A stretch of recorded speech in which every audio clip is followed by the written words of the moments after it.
आज हम बात करने वाले हैं पुनर्जन्म किस चीज़ का। और इस विषय पर हम सारांश जिस किताब का लेंगे वो है डॉक्टर बाबा साहब अम्बेडकर कृत भगवान बुद्ध और उनका धम्म, इस किताब से। खास करके बौद्धों में या फिर बुद्ध की शिक्षा में पुनर्जन्म की व्याख्या की है। और इस पुनर्जन्म को देखना या फिर उसका अनुभव करना और इस चीज़ को समझना उतना ही महत्वपूर्ण है जितना कि हम किसी और से सुनते हैं। ऐसे बहुत सारे बौद्ध हैं जो पुनर्जन्म को नहीं मानते हैं। मुझे लगता है कि उन्होंने बाबा साहब अम्बेडकर कृत भगवान बुद्ध और उनका धम्म ग्रंथ पढ़ना चाहिए। जिस तरीके से उन्होंने पुनर्जन्म को किस चीज़ का होता है अथवा किसका होता है, जिस तरीके से उन्होंने उजागर किया है, प्रकाश डाला है, वो बहुत सरलता से डाला है और हमारे बुद्धि के समझने के लायक है। और जो लोग पुनर्जन्म को नहीं मानते हैं तो उनका बुद्धि का क्या कहना, अभी क्या कह सकते हैं। लेकिन इतना तो समझे कि बाबा साहब जी ने जिस ग्रंथ को लिखा है वो तर्क के आधार पर लिखा है। काफ़ी तर्क है इस ग्रंथ में और हम उसी पर ही आज बात करने वाले हैं, जो मूलतः स्वाभाविक विषय है पुनर्जन्म किसका और किस चीज़ का होता है। तो इस बात को समझेंगे अच्छी तरह से और आशा करता हूँ कि जो बाबा साहब के अनुयायी हैं, कि जो पुनर्जन्म को नहीं मानते हैं, यदि बाबा साहब अच्छे से समझते हैं हमें, उनको हम अपने बुद्धि में उतारने की कोशिश करते हैं, तो पुनर्जन्म की व्याख्या ठीक तरह से समझेंगे। हमारा ग्रंथ कई घर में पड़ा रहता है, कई उस पर धूल चढ़ी रहती है और हम कहते हैं कि हम बाबा साहब के अनुयायी हैं। ऐसे तो काम नहीं बनेगा। हमें बाबा साहब के विचारों को पढ़ना है। जिस तरीके से उन्होंने इसको इतनी पराकाष्ठा तथा चेष्टा करके इतना अच्छा मूल्यवान ग्रंथ दिया है, भगवान बुद्ध और उनका धम्म। वो इंग्लिश में भी है, हिंदी में भी है, मराठी में भी है, अन्य कई भाषाओं में भी है। आप उसको पढ़ सकते हैं। मुझे लगता है कि जो व्यक्ति सही में बौद्ध धर्मों को जानने की कोशिश करता है तो सबसे पहले उसने इस ग्रंथ को ठीक तरह से पढ़ना चाहिए। और ये जो ग्रंथ है ये अंतिम सत्य नहीं है, यही हम भूल बैठते हैं। हमारा पवित्र ग्रंथ कौन सा है, यदि बौद्धों को पूछा जाए तो वो यही कहते हैं कि भगवान बुद्ध और उनका धम्म ये एक शुरुआत है। बाबा साहब ने एक शुरुआत की है, यह अंतिम सत्य नहीं है। बुद्ध की वाणी को उन्होंने जितना हो सके उतना उन्होंने ठीक तरह से अपने पराकाष्ठा करके, इतना हार्ड वर्क करके उन्होंने उतारा है इस किताब में। ये जो किताब है ये वास्तविक और पूरी तरह से अंतिम सत्य नहीं है, ये तो एक शुरुआत है। अंतिम सत्य है निर्वाण को पाना, त्रिपिटक का अभ्यास करना, भिक्षुओं से वार्तालाप करना, मेडिटेशन करना और सुत्त पिटक, अभिधम्म पिटक, विनय पिटक, इन ग्रंथों को ठीक तरह से समझना। अभी खास करके सुत्त पिटक तथा अभिधम्म पिटक को गृहस्थों ने ठीक तरह से समझना चाहिए। तो मैं आशा करता हूँ कि ये जो ग्रंथ है ये अंतिम सत्य नहीं है, ना ही अंतिम सच्चाई है। ये बाबा साहब ने एक शुरुआत की है कि जो लोग बौद्ध धर्मों को ठीक तरह से समझने की कोशिश करते हैं और वो जिज्ञासु है, उनके लिए उन्होंने ये ग्रंथ लिखा है। और बाबा साहब से पहले भी धर्मानंद कोसंबी, जो बड़े विद्वान थे, उन्होंने भी बुद्ध लीला नाम का ग्रंथ लिखा है। उसमें भी कुछ अच्छी बातें हैं और अच्छे से उजागर किया है, लेकिन जितना कि बाबा साहब ने तर्क के आधार पर किया है उतना उस किताब में नहीं है। तो मैं आशा करता हूँ खास करके बौद्धों के लिए केवल इस ग्रंथ पे हम अवलंबित नहीं रहेंगे। और भी ग्रंथ है जिनको हमें पढ़ना चाहिए। अट्ठकथा पढ़ना चाहिए, जातक कथाएँ पढ़नी चाहिए और प्रतीत्य समुत्पाद सुत्त है, करणीय मेत्ता सुत्त है और सतीपट्ठान सूत्र है। इन सूत्रों का भी ठीक तरह से अभ्यास करना चाहिए। तो हम इस ग्रंथ की ओर इस सारांश की ओर जाएंगे जिस पर हम बात करने वाले हैं। बाबा साहब जी ने जो किताब लिखी है इसमें उन्होंने तर्क के आधार पर लिखा है, और इस बात को खूब समझे कि ये जो किताब है यह अंतिम सत्य नहीं है, ये तो एक शुरुआत है बौद्ध बनने की, धार्मिक बनने की, अपने जीवन को एक उचित दिशा में ले जाने की। तो हम इस विषय पर आज हम बात करने वाले हैं, जो कि पुनर्जन्म किस चीज़ का, जो ग्रंथ का जो खंड है, जो भाग है, खंड 4 में दूसरा भाग में जो पहला चरण है पुनर्जन्म, तो उसमें उन्होंने प्रास्ताविक लिखा है। उसके पश्चात पुनर्जन्म किस चीज़ का और पुनर्जन्म किस व्यक्ति का। जब मैंने ये पढ़ा तो बहुत बार पढ़ा है ये ग्रंथ, लेकिन मुझे लगा कि खास करके उन लोगों के लिए बताया जाए कि जो पुनर्जन्म पे विश्वास नहीं रखते हैं बौद्ध होने के बावजूद भी। तो हम इस टॉपिक पर आज हम बात करेंगे। बाबा साहब लिखते हैं तर्क के आधार पर, कैसे लिखते हैं कि प्रास्ताविक, अभी मैं प्रास्ताविक के ऊपर नहीं जाऊंगा, मैं प्रत्यक्ष रूप से पुनर्जन्म किस चीज़ का, इस पर बात करेंगे। क्या भगवान बुद्ध पुनर्जन्म मानते थे? ये बहुत लोगों का प्रश्न है, और मुझे लगता है कि उन्होंने ठीक तरह से सुनिए या फिर पढ़िए या फिर भिक्षुओं से वार्तालाप कीजिए या फिर आप किसी विद्वान लोगों से वार्तालाप कीजिए। उत्तर है हाँ, बस यहाँ पर भी हमें उत्तर मिल गया कि हाँ, क्या भगवान बुद्ध पुनर्जन्म मानते थे। ये वही लोग हैं कि जो पुनर्जन्म को नहीं मानते हैं, तो आप लोग भगवान बुद्ध के वाणी के खिलाफ जा रहे हो। बुद्ध ने जो कहा है आप उसके एग्री नहीं हो, एग्री नहीं तो आप बुद्ध के अनुयायी कैसे हो सकते हो। और वहाँ पर आगे भी तर्क के साथ, यदि आप नहीं मानते हैं और मानते भी हैं तो तर्क के आधार पर है। यह अच्छा है कि इस प्रश्न को 2 भागों में बांट लिया जाए। सही बात है कि पुनर्जन्म किस चीज़ का होता है और किस व्यक्ति का जन्म। तो यह अच्छा है कि इन दोनों प्रश्न को एक एक करके लिया जाए। बाबा साहब बहुत सरलता से बता रहे हैं, यहाँ पर किसी भी प्रकार का कोई शंका, कोई कन्फ्यूजन नहीं है। बाबा साहब एक के बाद एक चरण बता रहे हैं। पहले हम पहले प्रश्न को ही ले, पुनर्जन्म किस चीज़ का। प्राय हमेशा इस प्रश्न की उपेक्षा की जाती है। यह दोनों प्रश्नों को एक बना देने का ही परिणाम है। पुनर्जन्म की बात को लेकर इतनी गड़बड़ी है, सही है। पुनर्जन्म को लेकर के लोगों के चित्त में इतने प्रकार के विचार है, इतने प्रकार की शंकाएं हैं। भगवान बुद्ध के अनुसार भौतिक पदार्थ है, भौतिक 4 पदार्थ है, 4 महाभूत है जिनसे शरीर बना है: पृथ्वी, जल, अग्नि और वायु। प्रश्न है कि जब शरीर का मरण होता है तो इन चारों महाभूतों का क्या होता है? पहला प्रश्न। दूसरा है, क्या वे भी शरीर के साथ मर जाते हैं? और यहाँ पर बाबा साहब तर्क करते हैं कि कुछ लोगों का कहना है कि वे भी मर जाते हैं। यहाँ कुछ लोग का अर्थ है कि ऐसे लोग जो तर्क पर उतरते हैं वो कहते हैं कि वह भी मर जाते हैं। क्या मर जाते हैं? पृथ्वी, जल, अग्नि और वायु।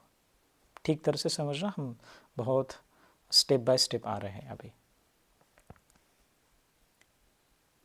भगवान बुद्ध ने कहा कि नहीं, भगवान बुद्ध के साथ जो व्यक्ति, माने ऐसा समाज कि जो तर्क करने के साथ उनके लिए आता था, उनके साथ वार्तालाप करने के साथ आता था, तो वहाँ पर बुद्ध को यही प्रश्न पूछे। और कई लोगों ने यहाँ पर ये भी कहा कि पृथ्वी, जल, अग्नि और वायु यह मर जाते हैं।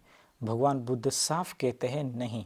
नहीं पर बाबा साहब बहुत ज़ोर लगाते हैं, क्योंकि उन्होंने नहीं पर बहुत फोकस डाला है। जहाँ जहाँ जो जो महत्वपूर्ण शब्द हैं वहाँ पर उन्होंने प्रकाश डाला है। आकाश में जो समान भौतिक पदार्थ सामूहिक रूप से विद्यमान हैं, वे उनमें मिल जाते हैं। आकाश माने ये आकाश नहीं है जहाँ से प्लेन उड़ता है, आकाश नहीं। आकाश माने ये जहाँ मैं हाथ घुमा सकता हूँ, जहाँ मैं चल सकता हूँ। आकाश ये नहीं हो सकता कि देखिए इसको आकाश नहीं कह सकते, जैसे मैं अपने हाथ को इस हाथ की ओर लगाया और यह हाथ मेरा पार गया, नहीं। आकाश का अर्थ है कि मैं आराम से अपना हाथ यहाँ वहाँ फैला सकता हूँ, उसे आकाश कहा गया। इस बात को समझे। आकाश में मिल जाते हैं। इस विद्यमान तैरती हुई राशि में से इन चारों महाभूतों का पुनर्मिलन होता है तो पुनर्जन्म होता है। और इनका पुनर्मिलन होता है इन चार महाभूतों का, पृथ्वी, जल, अग्नि, वायु। इस बात को समझे। भगवान बुद्ध का पुनर्जन्म से यही अभिप्राय था। बाबा साहब कहते हैं कि भगवान बुद्ध को पुनर्जन्म से यही अभिप्राय माने यही उनका कहना था।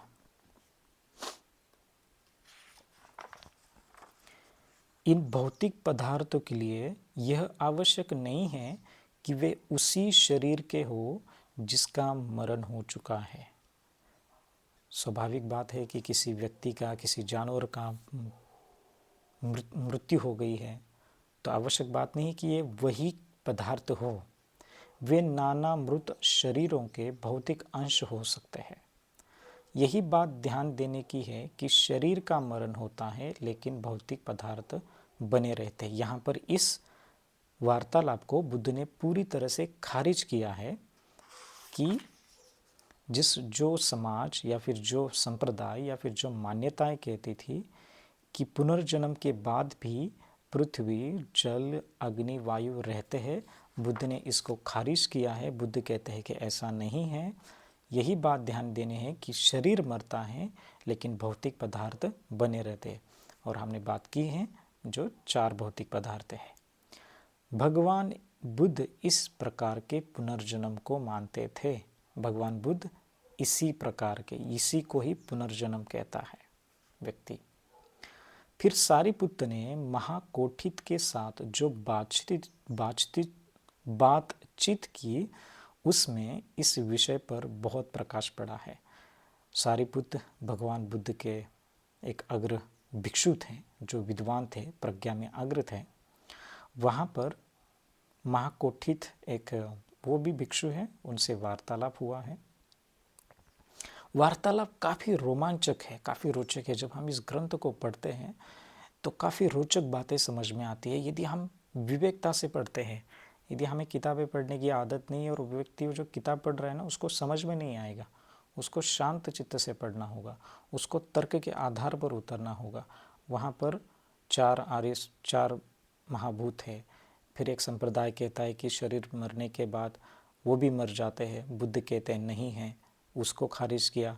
अब यहाँ पर थोड़ा बाबा साहब क्या करते हैं, थोड़ा प्रकाश डालते हैं।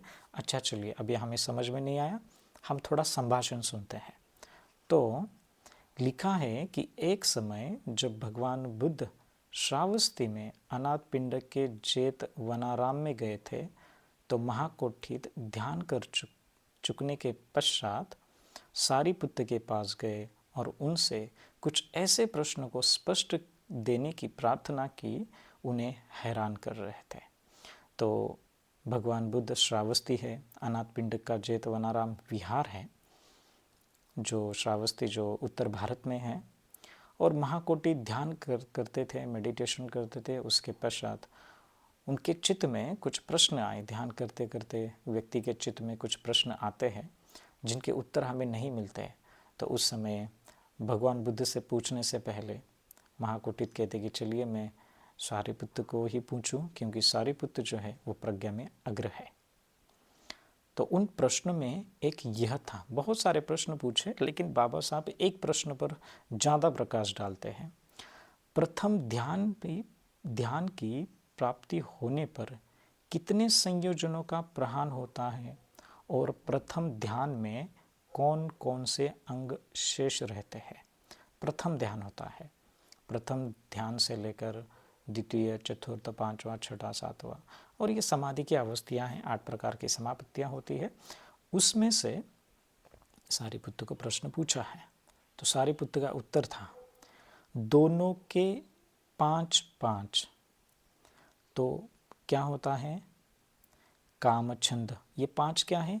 कामछंद। माने कामछंद का अर्थ है, हम एक एक शब्द को पढ़ते हैं, कामछंद, व्यापात, थिनमिद, उच्चत, क्रकुत तथा विचिकित्सा का प्रहाण होता है। एक एक शब्द की ओर हम थोड़ा स्पष्ट करेंगे इस पे। कामछंद माने किसी भी व्यक्ति, घटना, वस्तु के प्रति तीव्र आसक्ति को कामछंद कहा। कामछंद का अभिप्राय केवल वासना से नहीं है। व्यापाद, थिनमित, व्यापाद माने चित्त में अलग अलग प्रकार के क्या कहते हैं, मोह के विचार जगना, हिंसा के विचार जगना, अविद्या के विचार जगना। थिनमिद आलस, माने ध्यान करते समय आलस भी आता है। और उद्धच्च कौकृत, माने व्यक्ति जब साधना को बैठता है तो चित्त बहुत भटकने लगता है, उसे उद्धत क्रौकुत कहला लगता है। विचिकित्सा, विचिकित्सा माने शंका आती है, भगवान बुद्ध ने क्या ऐसा ही कहा था ना, ये ऐसा क्यों कहा है, मुझे तो इसमें शंका है, मेरा तो यहाँ पे विश्वास नहीं बैठता। ये होता है जब साधक आनापान की भी साधना में करने बैठता है, जब प्रथम ध्यान की प्राप्ति जब होती है तो उसमें इन संयोजनों का प्रहान होता है। लेकिन ये पहले पहले भी आते हैं। क्या होता है? चित्त में आने काम संबंधी विचार जगते हैं, व्यापार जगता है। थिनमिद माने आलस आने लगता है कि नहीं मैं ध्यान नहीं करूं, चित्त बहुत भटकने लगता है। विचिकित्सा माने जो बुद्ध ने कहा है उसके प्रति, धर्म के वाणी के प्रति शंका बनी रहती है। ये इनका प्रहाण होता है। प्रहाण करने का अर्थ है कि ये चले जाते हैं। और क्या बच जाता है? वितर्क, विचार, प्रीति, सुख, एकाग्रता रह जाते हैं। और वितर्क माने क्या कि जैसे उदाहरण से समझे कि एक कंकड़ को हमने हाथ में लिया और वह कंकड़ पानी में डाल दिया, कुएं में डाल दिया। जैसे ही उस कंकड़ को पानी में डालना, उसे वितर्क कहा गया। विचार क्या हुआ? वो कंकड़ पानी में गिरने के पश्चात जो लहरें उठती है उसको विचार कहा गया। जैसे उदाहरण से समझे, मेरी जॉब छूट गई तो ये वितर्क जगा। उसके पश्चात देखो मेरे फैमिली की केयर कौन करेगा, मुझे तो गंभीर बीमारी है, मेरे बच्चों को कौन पालेगा, मेरी माँ का क्या होगा, हम कहाँ रहेंगे, इसको विचार कहा गया। तो वितर्क एक जगह और उसके पश्चात जितने भी उसके साथ जो जगता है, जो धर्म जगता है, उसे विचार कहा गया। प्रीति, प्रीति माने साधना में व्यक्ति बहुत शांत होता है, मेडिटेशन करता है, उसको प्रीति सुख का ये बच जाता है, आनंद बचता है। जो पुलक रोमांच जिसे कहे, सुखद संवेदना जिसे कहे, उसके आधार पर व्यक्ति जब विपश्यना करता है तो उसे समझ में आता है ये बात। एकाग्रता। फिर महाकोटि कहते हैं, प्रश्न पूछते हैं, चक्षु, श्रोत, घ्राण, जिह्वा और स्पर्श, इन पांचों इंद्रियों को ले। चक्षु माने आँख, श्रोत माने सुनना, घ्राण माने नाक, जिह्वा माने अपनी जिह्वा और स्पर्श माने शरीर। इन पांचों इंद्रियों को ले ले। प्रत्येक का विषय पृथक है और क्षेत्र पृथक है। चक्षु का विषय रूप है, रूप माने केवल रूप नहीं, रूप माने जो भी हमें भौतिक रूप दिखाई दे रहा है उसे रूप। श्रोत का अर्थ क्या है? शब्द सुनता है। घ्राण क्या करता है? गंध सुनता है। जिह्वा क्या करता है? रस। और स्पर्श जो है वो शरीर। तो इनका क्षेत्र पृथक है। आँख से केवल रूप दिखाई देगा, कान से केवल शब्द दिखाई देगा, कान से हमें रूप नहीं दिखाई दे सकता। तो क्षेत्र पृथक है, प्रत्येक एक दूसरी इंद्रिय से पृथक पृथक है और स्पष्ट रूप से पृथक है। इनका अंतिम आधार क्या है? कौन है जो 5 इंद्रियों के विषयों और क्षेत्रों का उपभोग करता है? प्रश्न बहुत, ये महाकोटित और सारिपुत्र के बीच में चर्चा हो रही है। हम बहुत भाग्यशाली है कि हमें इन प्रश्नों का उत्तर मिल रहा है। तो ये कौन है? ये 5 इंद्रिय, सुनना, ये देखना, ये स्पर्श होना, इस रस को चाखना, ये कौन उपभोग करता है? तो सारिपुत्र कहते हैं मन। फिर महाकुटित कहते हैं ये पांचों इंद्रियां किस पर निर्भर करती है? सारिपुत्र कहते हैं चेतना। और फिर महाकुटित कहते हैं कि चेतना किस पर निर्भर करती है? सारिपुत्र कहते हैं उष्णता पर। उष्णता का अर्थ ये नहीं कि हमने आग लगाई और जो उष्णता लगी है वो। उष्णता किस पर निर्भर करती है? चेतना पर। फिर महाकुटित प्रश्न पूछते, आप कहते हैं कि चेतना उष्णता पर निर्भर करती है और उष्णता चेतना पर निर्भर करती है, तो बताइए इसका ठीक ठीक अर्थ समझा जाए। यहाँ पर बहुत अच्छा डिबेट हो रहा है, जिसे हेल्थी डिबेट कहते हैं। डिबेट का अर्थ ये नहीं कि हमने न्यूज़ रूम में किसी को बुलाया और झगड़ा हो जाए। हेल्थी डिबेट, वार्तालाप हो रहा है, प्रश्नोत्तर हो रहे हैं। तो सारिपुत्र एक उदाहरण बताते कि कुछ ऐसे प्रश्न होते हैं कि जिनको उदाहरण से ही समझ में आता है, कुछ चीज़ें हमें शब्दों से नहीं समझती है। तो सारिपुत्र कहते हैं एक उदाहरण द्वारा समझाता हूँ, जैसे दीपक के प्रकाश से दीपक की लौ प्रकट होती है। दीपक माने दिया, लौ प्रकट होती है, और प्रदीप की लौ से दीपक का प्रकाश प्रकट होता है। प्रदीप की लौ जो होती है उसके साथ दीपक का प्रकाश प्रकट होता है। उसी प्रकार चेतना उष्णता पर निर्भर करती है और उष्णता चेतना पर। इस बात को समझें। महाकुटित, अब महाकुटित कहते हैं ऐसी कितनी चीज़ें हैं जिनसे मुक्त होने पर ही शरीर मरा हुआ समझा जाकर सूखे कांट की तरफ फेंक दिया जाता है। महाकुटित का प्रश्न बहुत अच्छा है। क्या पूछते हैं वो? ऐसी कितनी चीज़ें हैं जिनसे मुक्त होने पर भी शरीर मरा हुआ समझा जाकर सूखे कांट की तरफ फेंका जाता है।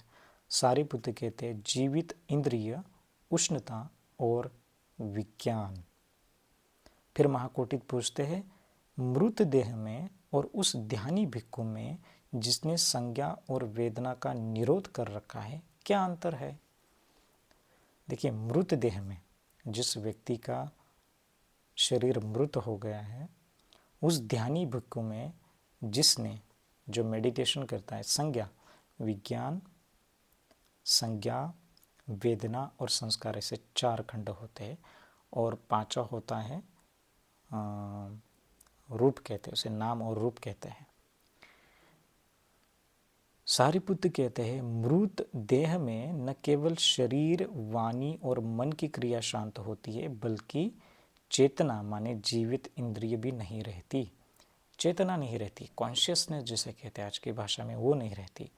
उष्णता भी नहीं रहती तथा इंद्रियों का भी मूलोच्छेद हो जाता है। मूलोच्छेद माने इंद्रियां भी बंद हो जाती है काम करना, जबकि ध्यानी भिक्खु की चेतना बनी रहती है, उष्णता बनी रहती है तथा इंद्रियां भी बनी रहती है। हाँ, श्वास प्रश्वास बंद हो जाता है, इंद्रियों की तर्क वितर्क विचार संज्ञा एवं क्रियाएं शांत हो जाती है। जो ध्यानी है, भिक्खु माने केवल भिक्षु नहीं जिसने ऐसे कपड़े पहने, सिर मुंडा, ऐसा नहीं। जो व्यक्ति ध्यान करता है तो उसकी चेतना भी बनी रहती है, उष्णता भी बनी रहती है और इंद्रियां भी। जैसे हमारे मोनेस्ट्री में जो ध्यानी भिक्षु होते हैं, जिनकी मृत घोषित करते हैं, डॉक्टर आते हैं, चेक करते हैं कि अभी ये नहीं रहे, लेकिन वो भीतर ही भीतर ध्यान कर रहे होते हैं। उनका पार्थिव 10 दिन, 15 दिन, 20 दिन, 28 दिन तक रखा जाता है एक ही रूम में, जहाँ पर कोई किसी भी प्रकार का बांस नहीं आता, कोई बॉडी से किसी भी प्रकार की स्मेल नहीं आती कि देखो अभी बॉडी डिकम्पोज हो रही है। हम 8 घंटे तक रखते हैं तो बॉडी डिकम्पोज होने लगती है, लेकिन ऐसा होता नहीं है। डॉक्टर आके चेक करते हैं। इसका अर्थ है कि वो जो व्यक्ति है वो ध्यान कर रहा है, मेडिटेशन कर रहा है भीतर, और जब नाक से खून निकलता है तब उस बॉडी को बाद में उनको जलाया जाता है।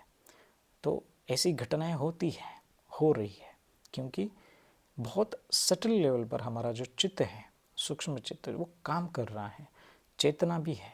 नहीं तो बॉडी से स्मेल आनी चाहिए थी, नहीं आती। क्यों? क्योंकि बॉडी फ्रेश है और उष्ण भी रहती है। ऐसा नहीं है कि बॉडी ठंडी पड़ गई है। इसका अर्थ है कि हृदय बंद हो चुका है, सांस बंद हो चुकी है, लेकिन चित्त जो है, विज्ञान जिसे कहते हैं, वो विज्ञान बना हुआ है। संभवतः यह मृत्यु या उच्छेद की सर्वाधिक श्रेष्ठ तथा सर्वाधिक संपूर्ण व्याख्या है। यह संवाद में केवल एक कड़ी की कमी है। महाकोटित को चाहिए था कि सारिपुत्र से यह भी पूछते कि उष्णता का क्या मतलब है। बाबा साहब इन जब दोनों को ठीक तरह से इस संवाद को समझते हैं तो बाबा साहब आगे क्या कहते हैं कि इस बात में थोड़ी सी कमी है। क्या कमी है? महाकोटित को प्रश्न पूछना चाहिए था कि उष्णता से क्या मतलब है इसका। तो सारिपुत्र ने क्या उत्तर दिया होता? जस्ट बाबा साहब इमेजिन कर रहे कि क्या उत्तर दिया होता। इसकी कल्पना आसान नहीं है, लेकिन इसमें भी कोई संदेह नहीं कि उष्णता का मतलब है शक्ति। इस तरह से यदि उत्तर को थोड़ा अधिक स्पष्ट किया जाए तो इस प्रश्न का मरने पर क्या होता है, यही उत्तर हो सकता है कि शरीर शक्ति उत्पन्न करना बंद कर देता है। लेकिन यह तो केवल एक उत्तर का हिस्सा है, क्योंकि मृत्यु का एक मतलब यह भी है कि शरीर में जो भी शक्ति निकल गई है वह उस सारे शक्ति समूहों के साथ मिलकर एक हो गई है जो विश्व में संचार कर रहा है। स्वाभाविक है कि तरंगे ही है, सभ्य क्या कहते हैं बुद्ध, सभी संसार में प्रकंपन ही प्रकंपन है, तरंगे ही तरंगे है, इस प्रकार से समझे। इसलिए मृत्यु के दो अर्थ हैं। एक और तो इसका अर्थ यह कि नई शक्ति की उत्पत्ति रुक जाना, और इसका अर्थ है कि विश्व में जो शक्ति पुंज संचरण करना है उसमें कुछ वृद्धि हो जाना। इसी का ही अर्थ यह है कि एक विज्ञान जिसे कॉन्शियसनेस कहते हैं, इस बात को समझे कि च्युत होना माने वहाँ से निकलना, उस शरीर से वो विज्ञान निकलना, और प्रतिसंधि विज्ञान से जुड़ जाना माने एक विज्ञान जो कोई व्यक्ति है, जिसकी कोई व्यक्ति भी प्राणी है जिसकी मृत्यु हो गई, उससे च्युति विज्ञान निकलता है और वो प्रतिसंधि विज्ञान से जुड़ जाता है। कहने का अर्थ यही है कि एक और तो अर्थ है कि नई शक्ति की उत्पत्ति रुक जाना। नई माने क्या कि बॉडी में जिस व्यक्ति का मृत्यु हो गई उसकी रुक जाता है। दूसरी ओर इसका अर्थ है कि विश्व में जो शक्ति पुंज संचरण करना है। शक्ति पुंज का अर्थ क्या है? प्रतिसंधि विज्ञान। एक तरंगे दूसरी तरंगे से जुड़ जाती है, उसमें वृद्धि हो जाना। संभवतः मृत्यु के इन दोनों पहलुओं के लिए कारण भगवान बुद्ध ने कहा है कि वे उच्छेदवादी नहीं थे। जहाँ तक आत्मा की बात आती है वे उच्छेदवादी थे, किंतु जहाँ नाम रूप की बात आती है तो उच्छेदवाद नहीं है। नाम रूप माने क्या? विज्ञान, वेदना, संज्ञा, संस्कार और नाम, जिसे पृथ्वी, आकाश, अग्नि, धातु, जल कहा गया, इन मिलाकर के नाम और रूप कहते हैं। इस व्याख्या को स्वीकार करने पर यह समझना कठिन नहीं है कि भगवान बुद्ध ने ऐसा क्यों कहा। वे उच्छेदवादी नहीं हैं, नाम रूप की पुनरुत्पत्ति में विश्वास रखते हैं, आत्मा के पुनर्जन्म में नहीं। तो आत्मा का जो नाम और रूप माने विज्ञान, वेदना, संज्ञा, संस्कार, और ये जो चार हैं, पृथ्वी, जल, अग्नि, वायु, इन चार और नाम और रूप को एकत्रित किया जाए तो उसे क्या कहते हैं? पंचस्कंद कहते हैं। उसे नाम और रूप भी कहा गया। तो बुद्ध इस पर विश्वास रखते हैं। विश्वास अर्थ क्या है कि उन्होंने खुद जाना है, और आत्मा के पुनर्जन्म में विश्वास नहीं रखते। आत्मा जिसे हम कहते हैं, क्या कहते हैं आत्मा?